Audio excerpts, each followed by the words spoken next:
Boa tarde. Então, vamos à nossa aula de revisão da disciplina de políticas públicas da relação trabalho-esporte da Lei Geral do Esporte, ok? Então, vamos lá. Essa relação trabalho-esporte. O importante é entender que esse é um nível de prática de excelência esportiva. Essa temática da lei, ela só atua na excelência esportiva, só para atividades formais, né, onde os atletas estão profissionais, federados, disputando campeonatos de forma profissional, ok? O que é um atleta profissional? Um atleta profissional é um praticante de um esporte de alto nível, né, porque é de competições, com a atividade remunerada.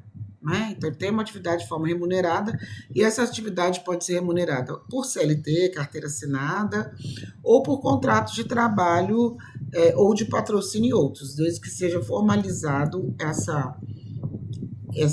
as atribuições, principalmente da organização esportiva, que é quem contrata. Né?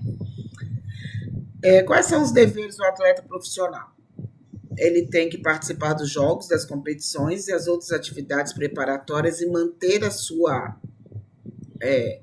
boa condição para essas disputas, preservar as condições físicas, né, que lhe deem condições para competir, exercitar e executar de forma profissional a modalidade a que ele representa, em regras, em disciplina e em ética. O que é um treinador esportivo? O treinador esportivo é a pessoa que possui como principal atividade remunerada da vida dele a preparação e supervisão da atividade esportiva de diversos atletas. Eu estou virando de lado porque eu fiz aqui, anotei e estou aqui de frente, não dá, eu tenho que ler o que eu escrevi, tá bom? Quem pode ser um treinador esportivo?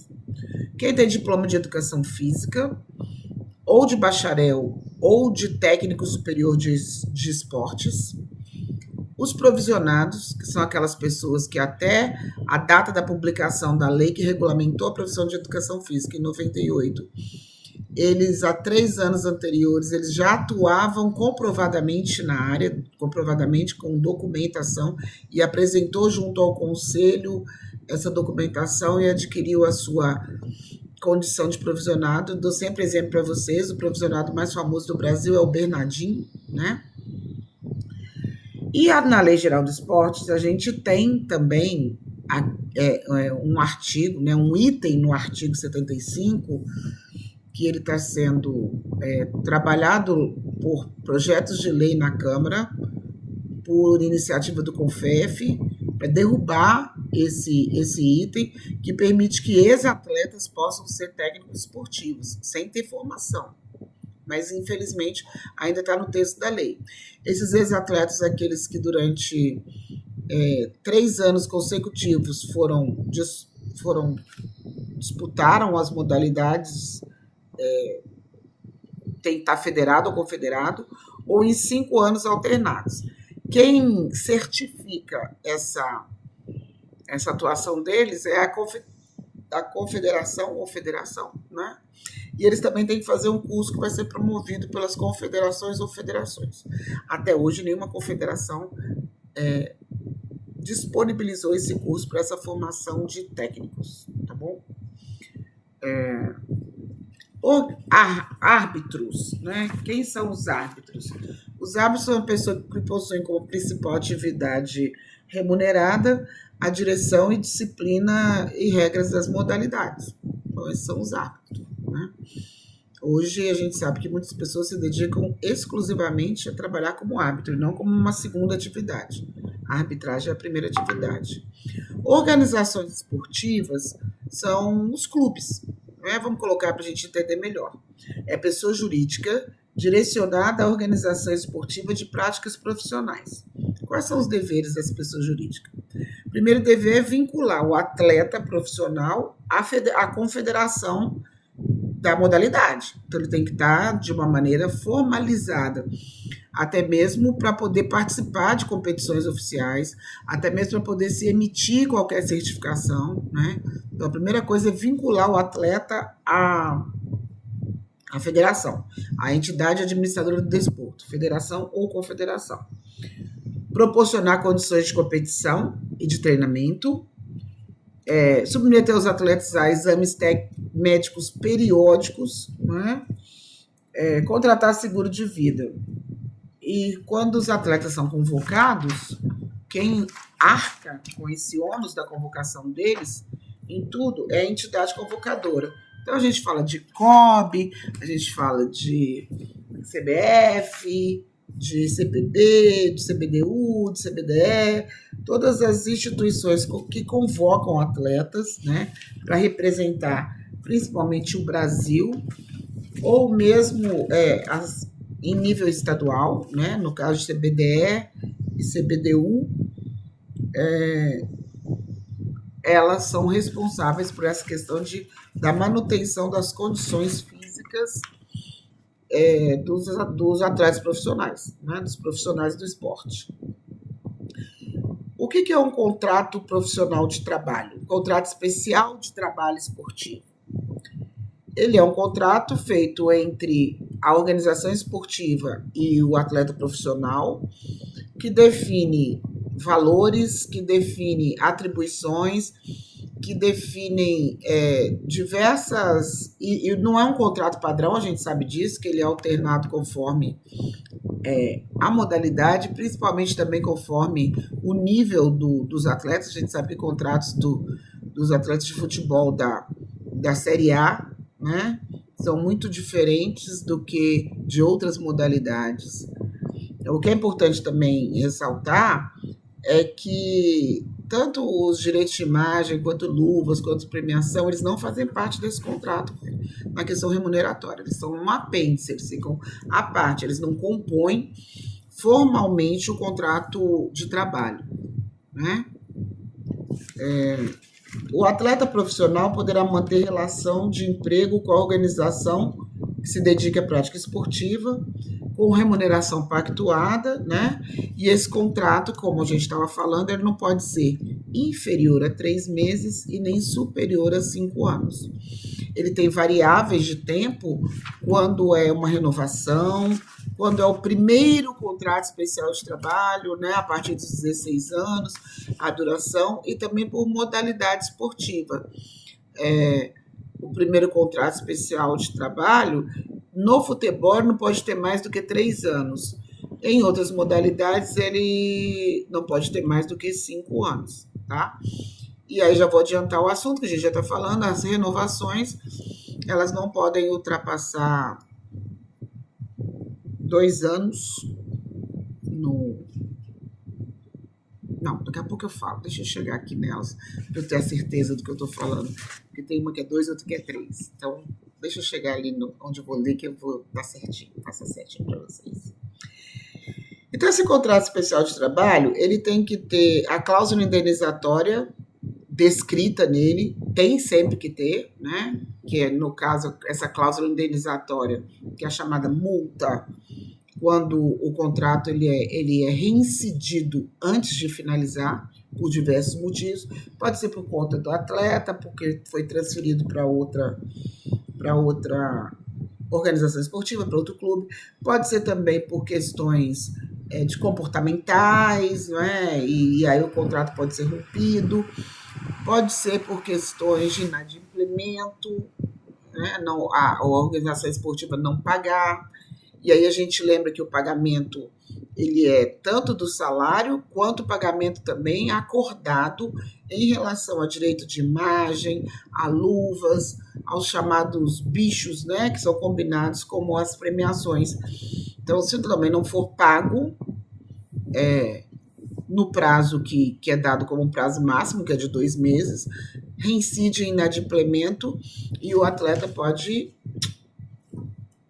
sair do contrato sem ter que o clube que é o que está com ele receber indenização, né, pela quebra do contrato, pelo final do contrato. Então, vamos lá. Quando um atleta, né, esse contrato ele é rompido, e o atleta ele vai e se transfere para um outro clube nacional, o limite máximo dessa indenização, dessa multa, da compensatória, ela pode ser até de 2.000 vezes o salário do atleta, o valor médio do salário do atleta. Ficou 3 anos no clube, ficou 2 anos no clube. Talvez ele não recebeu a mesma coisa o tempo todo, então faz a média salarial e pode chegar até 2.000 vezes o que foi a média do que foi recebido, ok? Para transferências internacionais, essa cláusula indenizatória ela não tem limitação. Daqui a pouco nós vamos saber por que tem aquilo 400 vezes. Por enquanto ela não tem limitação. O valor da cláusula indenizatória que tem internacional, ela será livremente pactuada entre as partes e formalizada no contrato especial de trabalho, observando-se o limite máximo de 400 vezes o valor do salário mensal no momento da rescisão.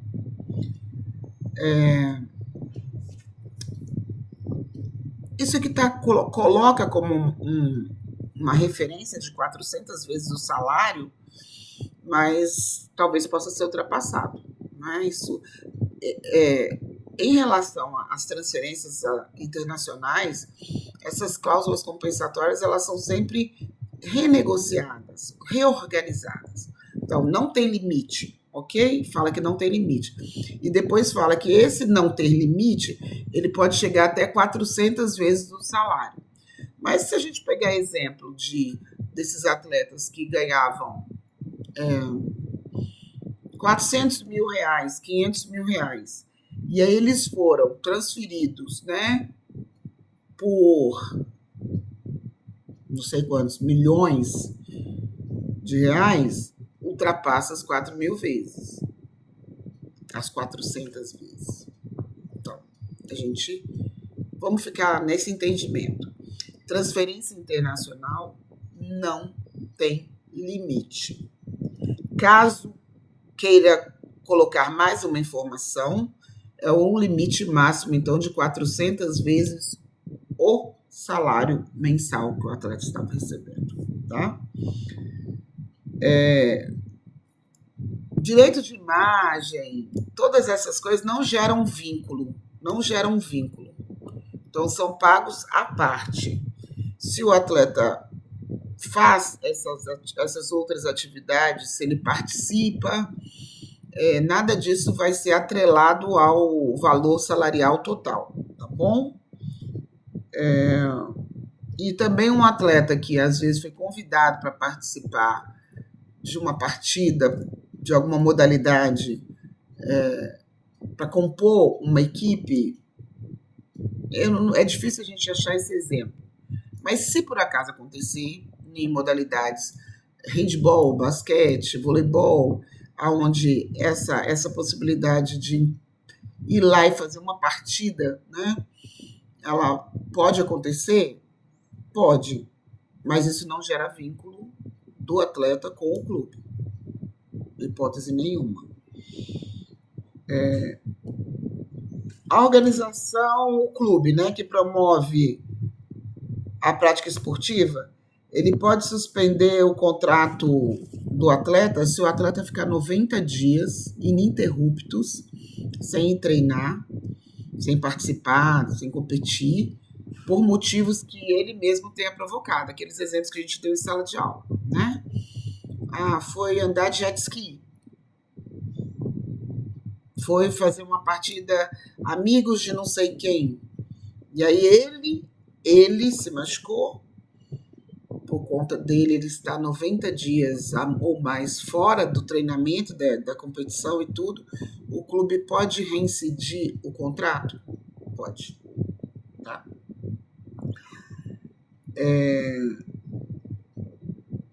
Quando o atleta ele atua apenas menos de 12 meses, né, o contrato dele, aí é proporcional, é igual no CLT. A gente trabalhou em tal lugar, então tudo vai proporcional.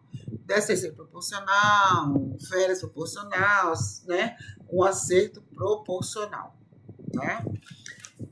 Continuando falando em relação ao término de contrato de trabalho, então termina quando acaba o prazo determinado lá no papel. Quando tem rescisão por inadimplemento, ou seja, quando o clube não paga, passou 60 dias sem pagar tudo, tanto a questão salarial quanto a questão de direito de imagem e outros que estão definidos, o atleta ele pode pedir a rescisão. O que os clubes geralmente fazem? Eles furam um pagamento, mas aí pagam a outra coisa. Então, não deixam acontecer esses 60 dias sem pagamento geral para o atleta. Caso houver, o atleta pode pedir a rescisão, sim. Tá? Vamos mudar aqui.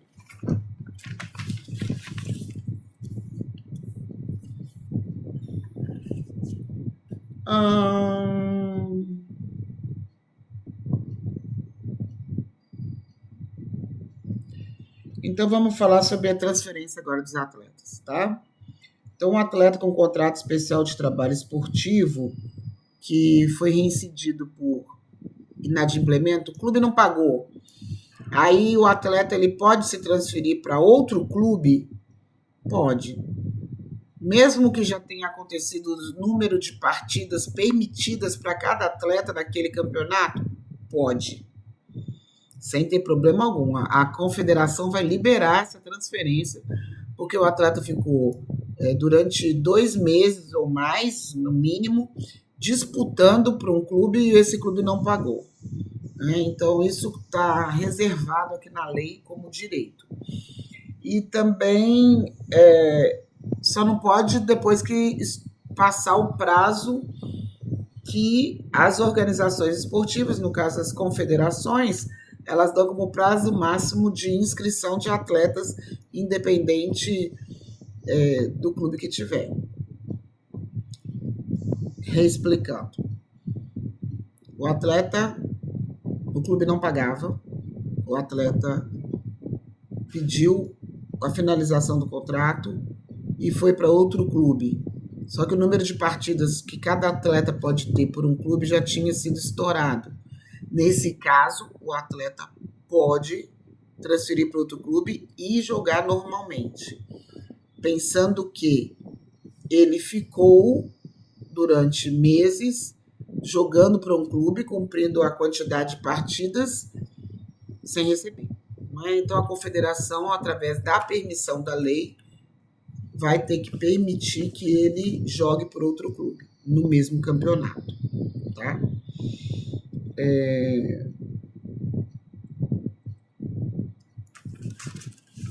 Vamos continuar falando aqui.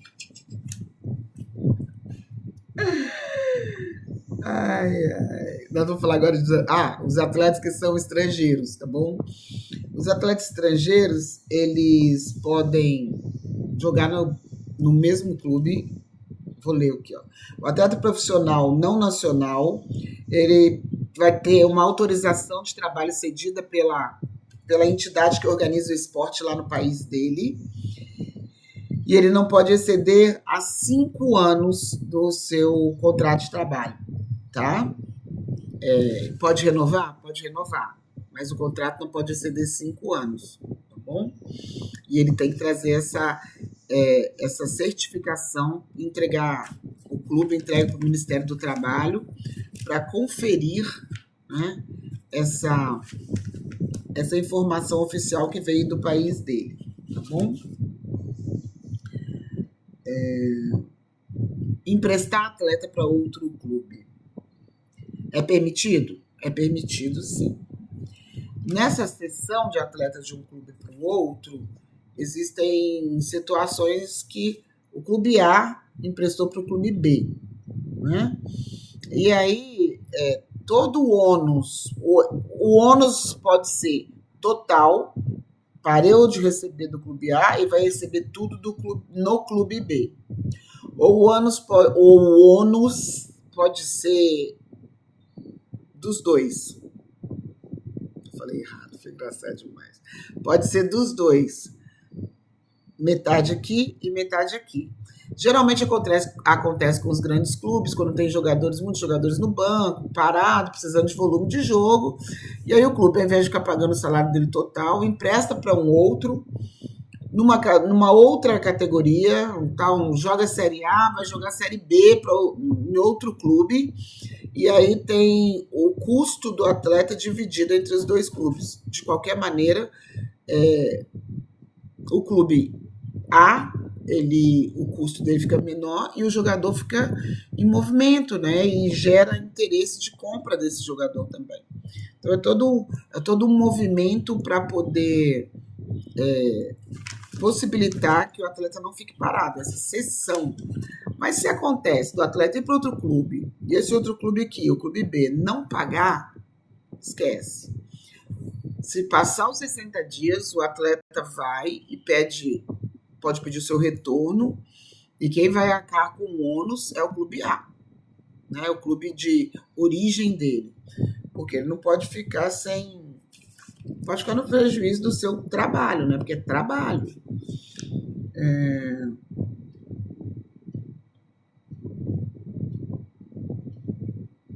E aí, de novo, falando aqui em relação à CBF, eu falo CBF porque eu dou sempre o exemplo do futebol, porque é o mais fácil da gente conseguir compreender e pensar em exemplos, né? Pensar em casos que aconteceram. Mas assim, aí foi convocado, né? O clube cede para a confederação da modalidade. A confederação da modalidade assume o ônus do atleta. Assume. Lógico que os grandes, os que recebem muito, é tudo negociações. Mas nós estamos falando aqui que isso aqui é uma lei que ela regula toda a modalidade profissional esportiva. Então não há porquê exceções são os mais caros. A gente tem um montante de atletas profissionais que são absorvidos pela lei muito maior do que os que jogam Série A e grandes salários da Série A, né? A concentração, aí isso aqui é só para futebol. A concentração ela não pode ultrapassar 3 dias, tá bom? Se ela ultrapassar 3 dias, aí conta como se fosse hora extra. O clube vai ter que pagar essas diferenças. A não ser que no início da temporada, como tudo é combinado, pré-temporada vai viajar, então tudo que foi organizado e ajustado antes não vai gerar ônus. Então, as pré-temporadas, as viagens que eles fazem para treinamento e tudo, isso não conta como concentração. E também, quando está convocado, não conta como concentração, porque ele está convocado, ele está prestando serviço para a organização que administra o desporto. Ele aceitou a convocação, o clube aceitou a convocação, tem toda uma documentação para isso, então lá não conta como concentração, tá? A carga horária é de 44 horas semanais, né? Como se fosse 6 por 1, que é mentira pura, não é 6 por 1, né? Não existe. Geralmente a folga do jogador de futebol ela acontece no dia posterior da principal partida da semana. Isso eu esqueci de falar dentro de sala, isso é muito importante. A principal partida da semana que acontece essa folga. Tem 30 dias de férias normalmente, né? E tem o descanso remunerado. E tem a questão do noturno, que seriam 20% a mais, mas o noturno ele coloca que se for a partir das 23h59 até as 6 da manhã. Muito difícil adentrar nesse horário, né? Só se for em algum caso de queda de energia, algum problema que aconteceu de tempestade, algumas coisas que o juiz queira levar adiante a partida para finalizar no mesmo dia e não adiar para uma próxima data, tá? Passamos.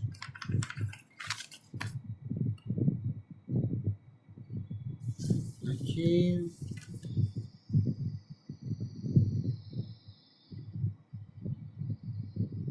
A questão dos contratos dos técnicos agora, que ficou definido na lei que o prazo mínimo é de 6 meses e o máximo de 2 anos. Ah, mas pode ficar mais do que 2 anos no clube? Pode. Renova.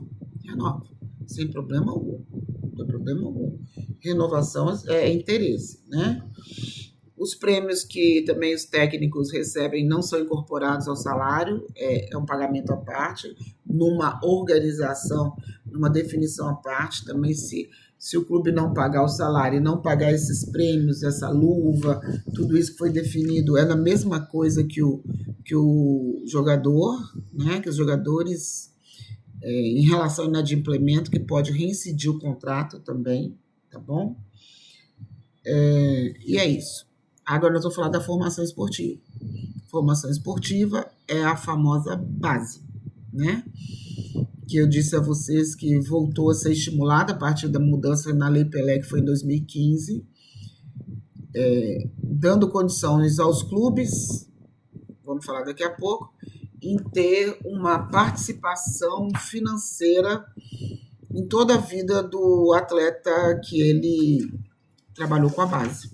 Comprovadamente trabalhou com a base, né? Essa base ela pode iniciar, ela é dos 12 aos 20 anos, na data que completa 20 anos. Então, o atleta ele pode estar em formação dos 12 até os 20. Nos 12 e nos 13 anos, essa formação dele, ela tem menos exigências em relação ao clube, de participação em competições oficiais, ela tem menos exigências. A partir dos 14 anos, então dos 14 aos 16, a gente entende que seja um jovem aprendiz, né? Não pode assinar contrato, mas pode ter um auxílio, né? Um valor definido como auxílio. Deixa eu explicar melhor, para entender. Contrato só pode ser assinado a partir dos 16 anos, tá? Nessa formação esportiva. A partir dos 14 anos, até quando assinar o contrato, o atleta pode receber um auxílio, uma ajuda de custo? Pode receber, sem ter sido ainda o contratado. Ele ainda está em formação, até os 19, um dia antes de fazer os 20 anos, tá bom? Entre os 12 e os 13 anos, essa não tem o auxílio. Deixa eu só ver aqui. Entre os 12 e os 13 anos,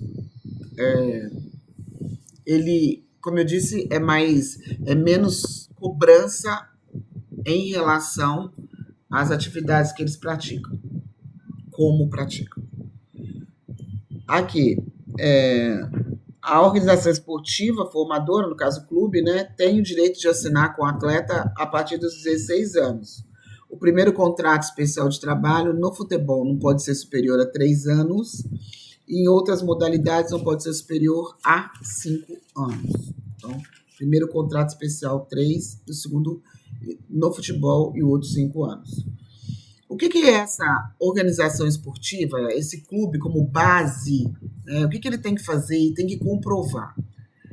Primeiro, ele tem que comprovar com planilhas, com relatórios.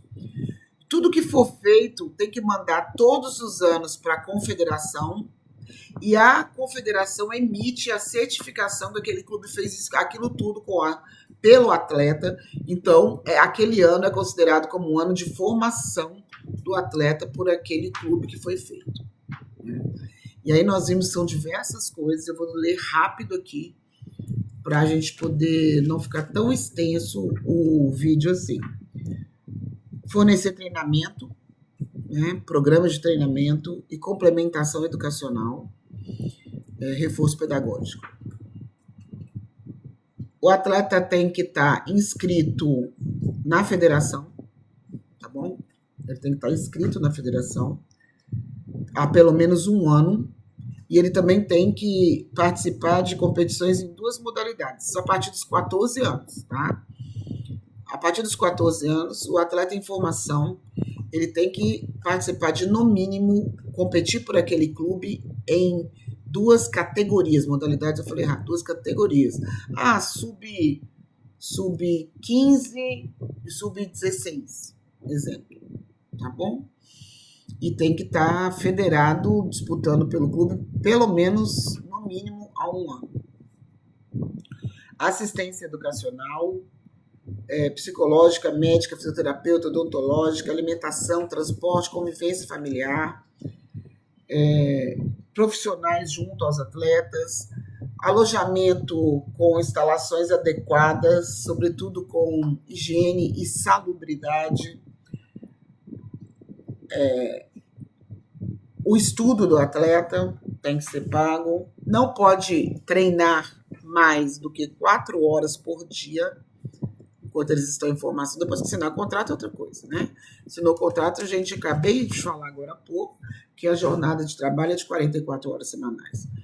Então, e todas as horas, voltando a essas 44 que eu tinha falado antes, tudo que é dedicado à academia, a isso, aquilo que é dedicado ao treinamento, ele é contabilizado como hora de trabalho.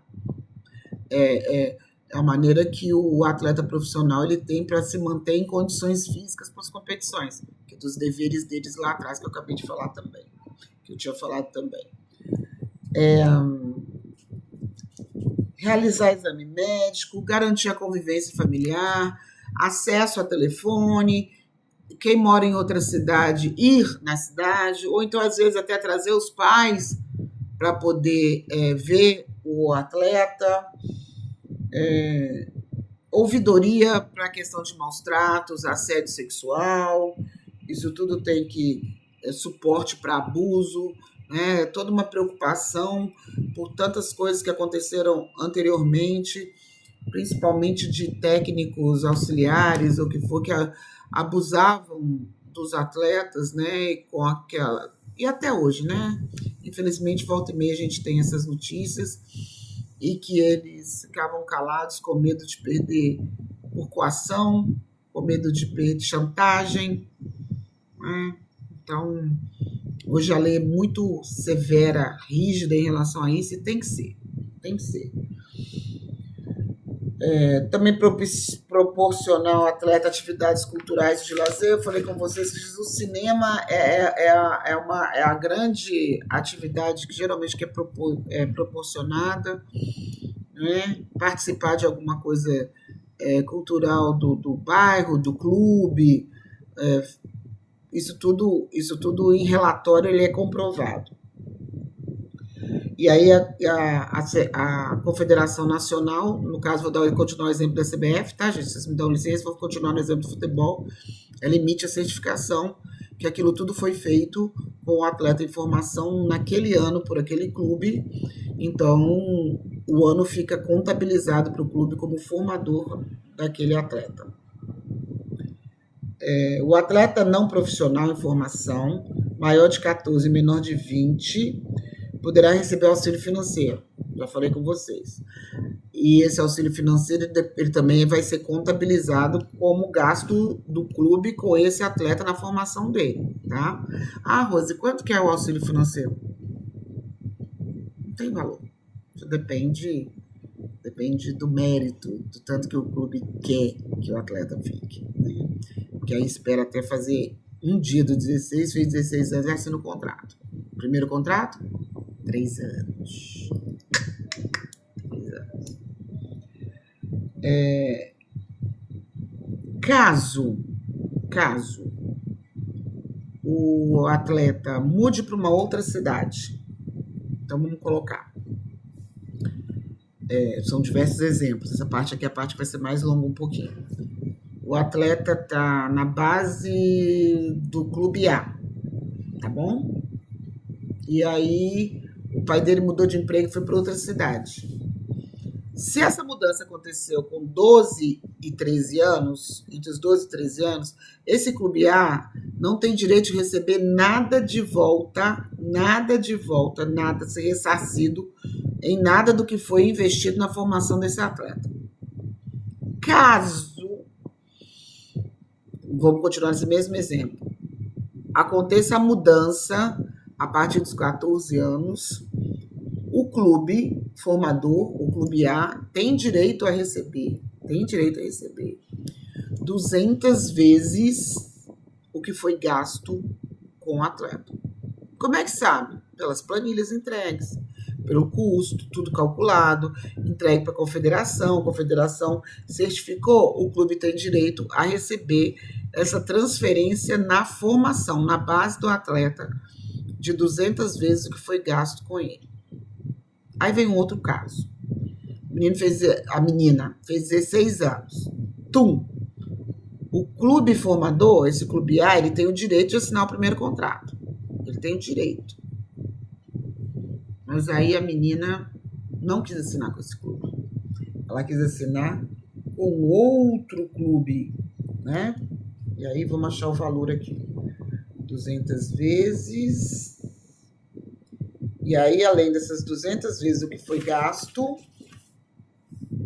eu devia ter grifado aqui para eu achar mais fácil para explicar para vocês.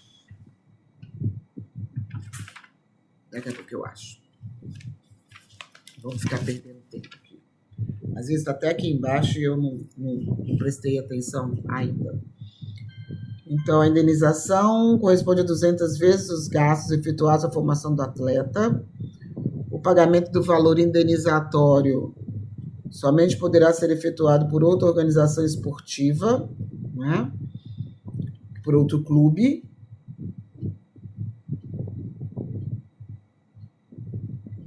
Renovação no máximo para 3 anos. O clube formador tem o direito à renovação, também caso não aconteça, e aí ele vai receber o montante que eu estou buscando, esse montante até agora, que eu não achei aqui, para eu não falar coisa errada, para que é a multa para pagar, a multa indenizatória para poder pagar para o clube que o atleta saiu. Ah, tá. Aqui apareceu. 200 vezes o salário mensal. Tá bom? Então, quando o atleta transfere de uma formação para outra sem ter assinado o contrato, 200 vezes o gasto, tá bom? Quando ele assinou o contrato, e aí vem a primeira renovação e ele não quis renovar, é 200 vezes o salário. Então, 200 vezes o gasto na formação, 200 vezes sem ter contrato, 200 vezes o salário quando foi para renovação de contrato e ele não quis fazer.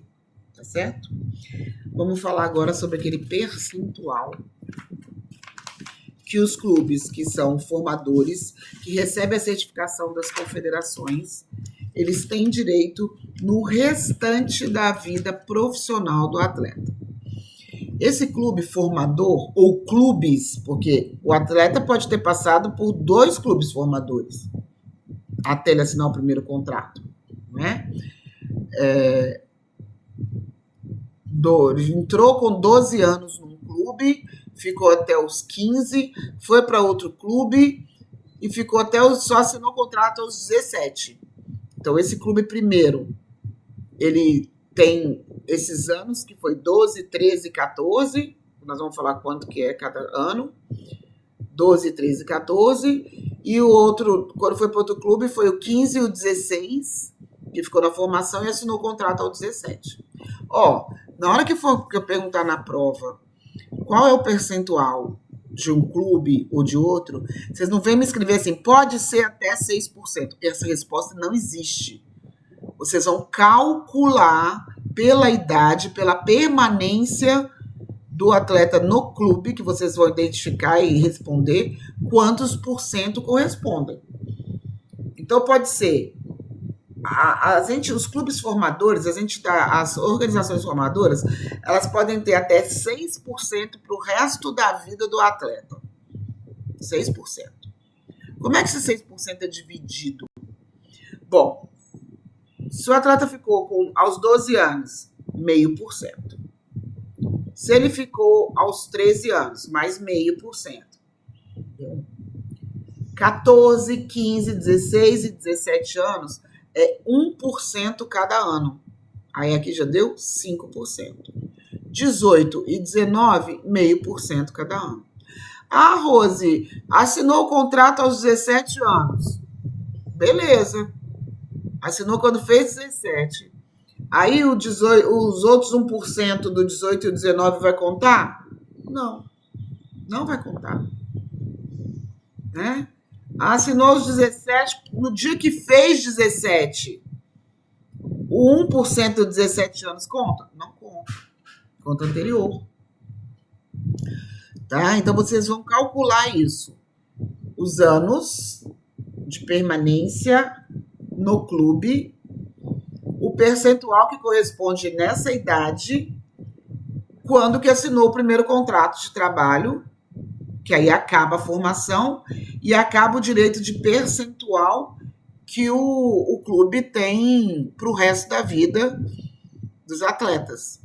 Vamos dar o exemplo que eu dei na sala de aula, do Hendrick e do Estevão, né? O Palmeiras tem 3,5% de todas as transações até esses dois ficarem aposentados no futebol. Por quê? Porque eles ficaram na base do clube durante esses anos que corresponderam a 3,5%. O Estevão saiu antes dos 18? Não, ninguém pode sair antes dos 18. Para fora do Brasil, né? Mas ficou, todos os dois ficaram até os 16 anos. Quando fez 16, assinou o contrato, que é quando pode assinar. Então, os anos anteriores, eles contabilizam um percentual que vai ter direito até o final. Entendido? Então é isso, essa revisão que a gente fez. Espero que vocês estejam bem afiados, bem compreendidos, né? Para ter um resultado muito bom na prova de terça-feira, tá bom? Para finalizar, para quem for ver esse vídeo depois, hoje é dia 8 de maio de 2026.